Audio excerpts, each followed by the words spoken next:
This is not a test. There's no right or wrong answers. The agenda is for you to find your style of play so you can match up correctly, make millions of dollars, and go be free and happy.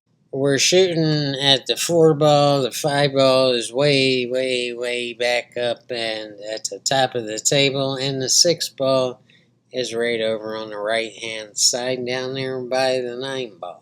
What would you do? How would you shoot this 4 ball to get on the 5 ball? Would you spin the dickens out of the cue ball with bottom right hand English and go 3 rounds in attempts to get back all the way back up table on the 5 ball? Or would you put top inside English on the cue ball in order to slow down the speed and come up slowly back up table to get a kind of a tough angle on the 5 ball to get back down table on the 6? Or would you just cinch the 4 ball in order to get any shot on the 5 ball in order to play safe on the 5 and hook your opponent? That's A, B, or C, and we're going to go ahead and play the video to see what I did, but please make note that what I did is not necessarily the right way. The right way is determined by your style of play, not my style of play. Everybody is different.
If you chose A, you're over aggressive, but that's okay. You should just know that there's a whole lot that can go wrong here, and you don't have the right angle on the 4 ball in order to naturally do this. So you're going to have to really manipulate your stroke and the cue ball in order to get away with that. If you chose B, you should know that you're aggressive, but you're going to have to shoot this a little bit harder than I did if you expect to get all the way back up table, because the unnatural angle off the bottom rail is really going to slow down the cue ball. And my advice is to really know your table before shooting this shot. And if you chose C, you're a very conservative player, but you probably already know that. Yeah, you've given up on both A and B, and you just want to cinch the 4 and keep the 5 ball up table in order to come back with the cue ball all the way back and back of the stack that's left, which is just 3 balls. If you can play that safety, good for you. I applaud you. I don't knock safety play. They just don't work well with YouTube videos and my style of making YouTube videos. Let's get on the game 2.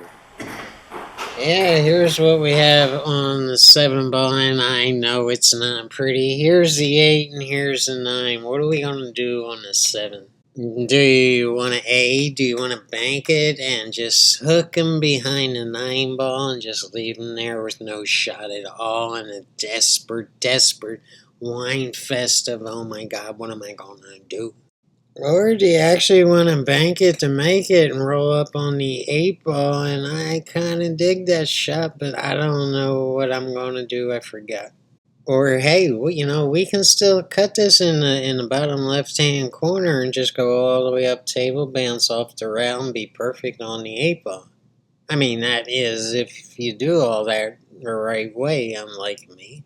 And hey, we got Eric eyeballing us and rail birding us, and he's off to tell his friends that, hey, John, don't play John, or either go ahead and play John, but I'm just pointing that out to you, just so you know. Let's go ahead and roll it.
Alright, as you know, option A is very conservative, but hey, that's okay. You probably know enough about pool not to get here on the 7, so you wouldn't have to worry about it in the first place. And it's not the option I chose, but that's okay too. I chose another option. Option B is aggressive. It's very aggressive because chances are if you're playing a good player and you miss this shot, he's going to get out and you're going to be sitting in your chair and that's going to be that. So if you choose this option, just make sure that you make the damn ball. And as you know, I chose option C and I screwed it all up and I almost scratched. And in a way, that's kind of good, but that's beside the point. We're not here to hustle. We're here to play pool and to teach pool. And I don't know if I have any business doing it, but that's what we're here to do. And anyway, I almost scratched, as you saw, and it's quite embarrassing, but I did recover. The problem is, it took a lot of work to recover, and it's been my life story, crash and burn, bet everything, bet the farm, live and let live, and you live once and go for everything. And hey, now you got to recover, and so you work your whole life to recover, and then you die broke. Yeah, that's the life of a pool player. Now let's get on with game 3.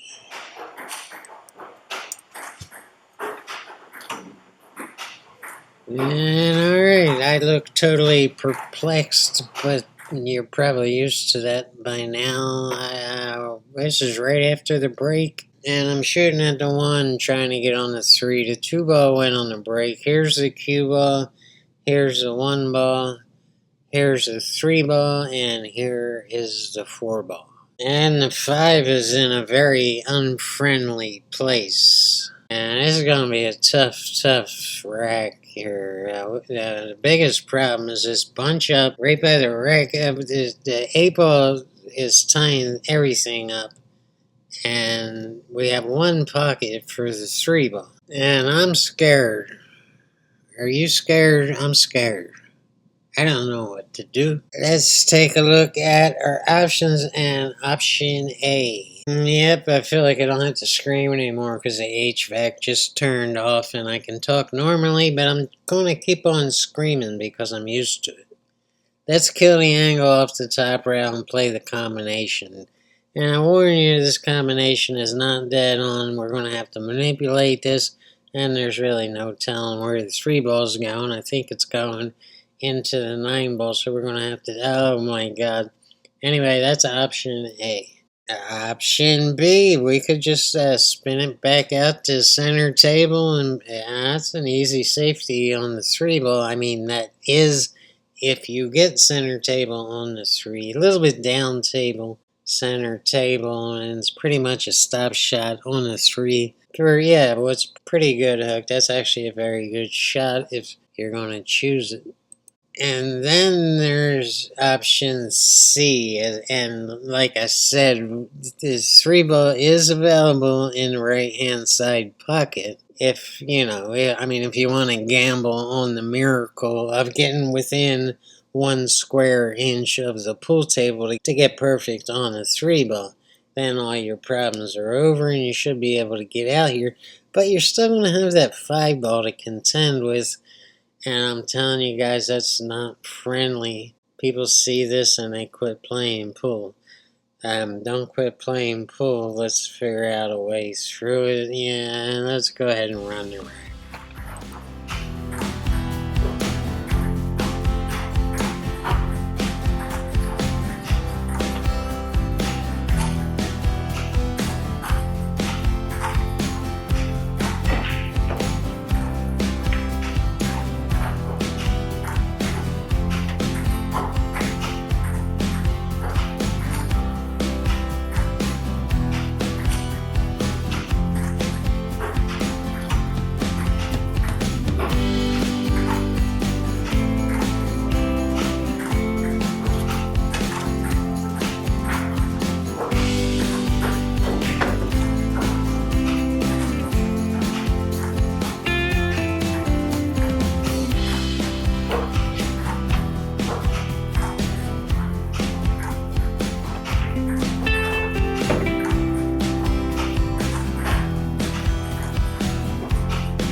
Now, the option A is aggressive, and the combination is not easy. Getting on the combinations is going to take a little bit of work. Yeah, I would not recommend it. Option B is conservative, and it's probably your best bet if you're playing a really good player because it's an easy safety and it's a pretty natural spin coming off the one ball. Option C is pretty insane, and your aiming point is the 9 ball. It's going to take perfection, and it's really easy to get behind the 8 ball. So it's real easy to just screw this all up, and you're not even going to have a safety if you screw it up too bad.